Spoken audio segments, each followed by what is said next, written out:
This podcast contains profanity and explicit material from the outset, which may not be suitable for children or sensitive adults. The views expressed are made in humour and are not designed to offend. Now sit back and enjoy.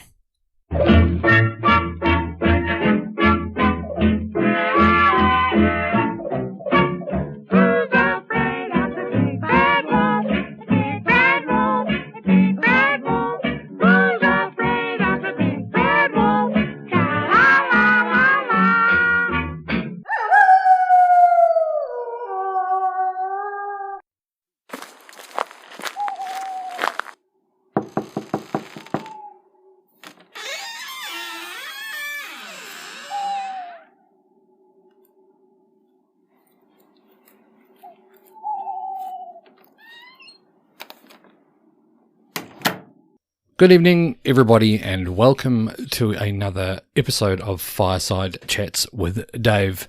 This is the second one I've done of these, and I'll be looking to do a lot more just to sort of fill the space in between our episodes that we have been doing, because we're pretty shit at putting out the big full ones most of the time. This won't take anything away from the main show, because once we get everyone in the same studio together, we'll definitely be putting out some more content. There's plenty of stuff in the background that we're working on, but it's a matter of getting time to get everybody together. The last one I did was on Spring Heeled Jack, which I made it almost like a ASMR type thingy with no lead in, and it was sort of a little bit cringy, where I'm sort of talking like you've come into the shop or come into a place to read a story, and I'll try and do similar to that again, but we have a little bit of a lead in to give you guys a bit of an update, life update from what we're doing, and it's but I said I'll try and do the noises in the background when I get to the actual story, which I'm covering off tonight, which is a good one from Russia. Anyway, my life at least is same shit, different day. The Christmas and New Year period saw some family coming over from New Zealand for a couple of weeks, which has been good, and yeah, the other boys have been the same. They've been working their tits off trying to get some, obviously, in their respective jobs to make them their money. But I've decided to, in the new year, to start back playing football, which for our American and some Australian listeners, that's going to be playing soccer. So I used to play soccer for many years. Wasn't any good, but still played it and still gave it a nudge. But in Australia, they call AFL, Australian Rules, Australian Football League, footy or football, so it can be a bit confusing for the Australian listeners. But it's been about 12 years since I've played. The last time I played properly, so I've been training for the last couple of weeks, and it's been pretty rough. And this leads me perfectly onto an old tradition, which we're going to try and bring back to the 3LP podcast, is weekly fuckwits, which, for those of you who haven't heard the show before, what we do is we talk about something that's pissed us off, whether it be a person, a thing, ourselves. On a previous episode, I was my own weekly fuckwit because I started singing to what I thought was a trolley in a supermarket, but it was just a squeaky wheel. I thought someone was carrying a tune with me, but no, I just looked like a complete fuckhead. But for this week, this episode at the very least, my weekly fuckwit is lower back pain. As I said, I've been doing this football training thing for a couple of weeks now, and I realised that old age and running fast after a ball don't mix very well, and ended up on my arse more than I wanted to be, and getting laughed at by other grown men on a football pitch was a good confidence booster. So yeah, so lower back pain can fuck right off. It's my weekly fuckwit. As of today, I've done some recording as a bit of a guest on the Creepy Crap podcast with Danny Boy. It was a bit of a laugh, and we got to talk shit about a few different topics, which was really good. And I won't spoil it, because just in case this comes out before the episode does, I'll let him talk about that when it comes to him. What I'll do is I'm going to, with our podcast friends we've met through doing our podcast on social media, we have been given some promotional trailers, etc., to promote our other podcasts, so I'll be interspersing these ones within this episode at proper points as opposed to bad points. I won't break up the story too much, so I'll throw one in now before we start the story, and here it is. G'day. Don't skip. Let me interrupt the podcast that you're currently listening to with some blatant self-promotion. What do you get when you mix two Aussie mates, a splash of booze, well, more than a splash, and some microphones? You get Cheers Big Ears, hosted by myself, the Chad, and my mate Matt, and sometimes, but more often than not now, my missus Bobby. It's a podcast of adult beverages and not-so-adult conversation. It's not serious, far from it. Well, except for that one episode, but that was just that one. We're available wherever you get your podcast fix. Cheers, Big Ears. Right, enough complaining about my old man back, and time to get on with the actual story or why you're here. It's time to whisk you, the listener, off to the always sunny and delightful Russia.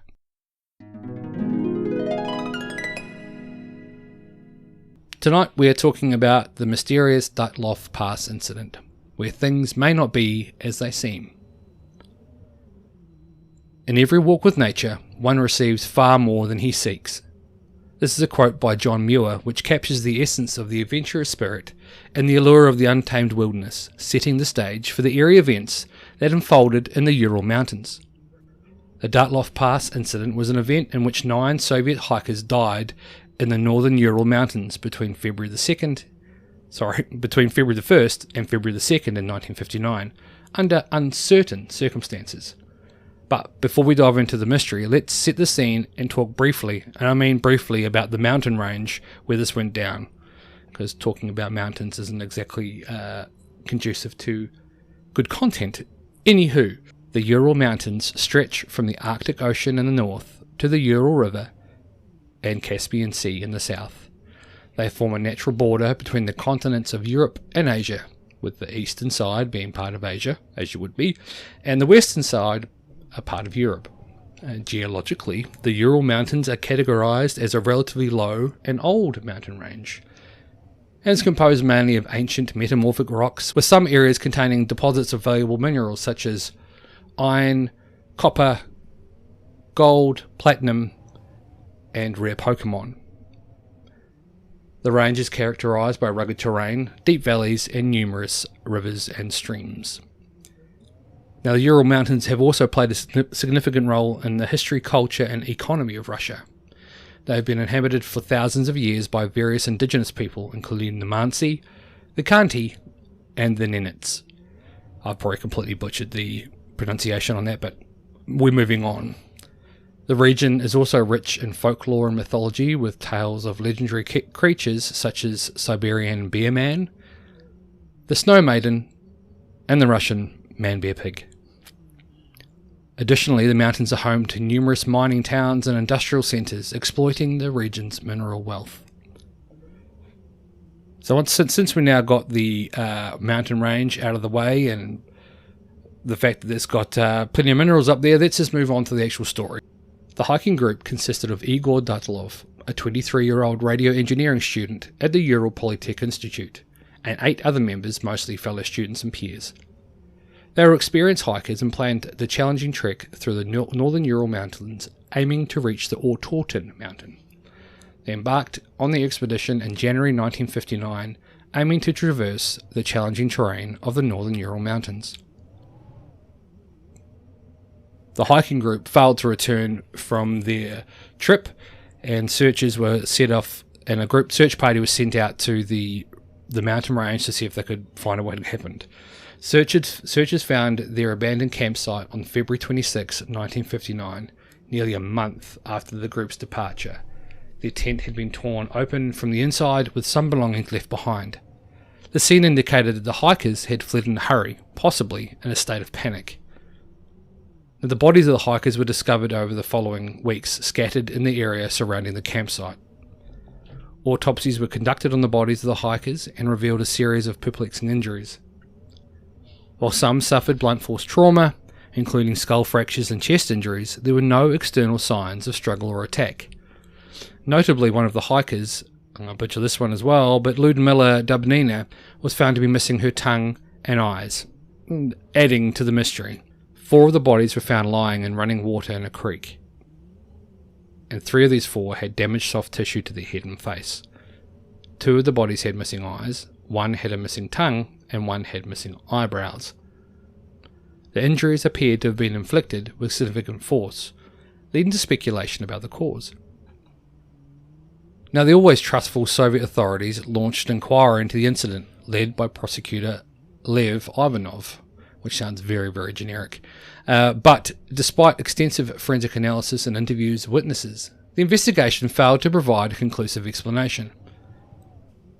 The official conclusion cited a compelling natural force as the cause of the hikers' deaths. Now, the Dyatlov Pass incident has inspired numerous theories and speculations over the years, ranging from natural phenomenon to more outlandish explanations. Some have speculated about the possible involvement of Soviet military activities or encounters with indigenous Mansi people in the area. Additionally, paranormal theories involving Yeti attacks or UFO sightings have been proposed, although these are generally considered less credible. In 2019, however, Russian officials revealed preparations to investigate the occurrence, which they blamed on an avalanche, snow slab, or hurricane rather than a crime. The next year, the inquiry concluded that the hikers' fatalities were caused by a combination of avalanche and poor visibility, which generally don't go well together anyway. According to the state-owned RIA news agency, the official findings indicated that a stream of snow slabs or blocky pieces woke up the sleeping victims and forced them to seek refuge at a nearby ridge. The hikers died of frostbite as they attempted to return to their tents without being able to see more than 50 feet ahead. Given the official findings' lack of scientific detail, as well as the Russian government's notorious lack of transparency, however, this explanation has failed to quell the public's curiosity. Now, it's only now that I'm reading through this script that I've written that I realise that you'd think they'd be going to check the mountains earlier than a month after they'd left if 9 people had gone missing on a trip in the Russian mountains. It seems to me there's a bit, with everything else that's going on, it seems massively sus that everything is not as it seems, as I said at the beginning of the episode. But I'll let you guys make your decision on that. Time for another quick message from friends of the podcast. Welcome to the Light, Camera, Rant podcast. Your source for the latest on movies, TV shows, and video games. Get ready for ranting, raving, and reviewing. Here is your host, Lee. Now back on with the dodgy Russian story. Despite decades of study and conjecture, the truth behind Igor Dyatlov and his fellow hikers' unexplained deaths remains unknown. Buried in the frigid depths of the Ural Mountains, theories abound, ranging from natural calamities to otherworldly powers, but each one further deepens the mystery of that terrible winter night in 1959. And so, as we bid farewell to this chilling tale, let us carry with us the curiosity and reverence for that untamed wilderness, knowing that the secrets of the world will continue to beckon us, waiting to be uncovered by those brave enough to seek them out. In every walk with nature, one receives far more than he seeks. So, thank you very much for listening. It's obviously a relatively short one. I don't know how long it's going to be at the end, but if you like these ones, please let me know on our Instagram page, which is the Three Little Pigs podcast. Obviously on the Instagram, we've got YouTube, we've got X or Twitter, what do you want to do on that one? Same thing, Three Little Pigs podcast on there. On Facebook, but predominantly we use our Instagram page. If you like these and want to hear more of them, I'm more than happy to do more.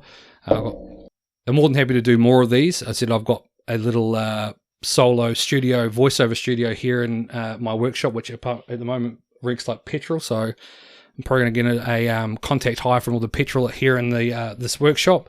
But it's a bit of an in between the big shows, which we use the other studio for. So more than happy to do more here. Just let us know by either commenting on wherever you listen to this, or go and flick us a message on the social media pages. And that was the Dyatlov pass incident, which still is unexplained, and definitely some sus bits and pieces in the background that to be looked at. Anyway, thank you very much for listening, and this has been Fireside Chats with Dave.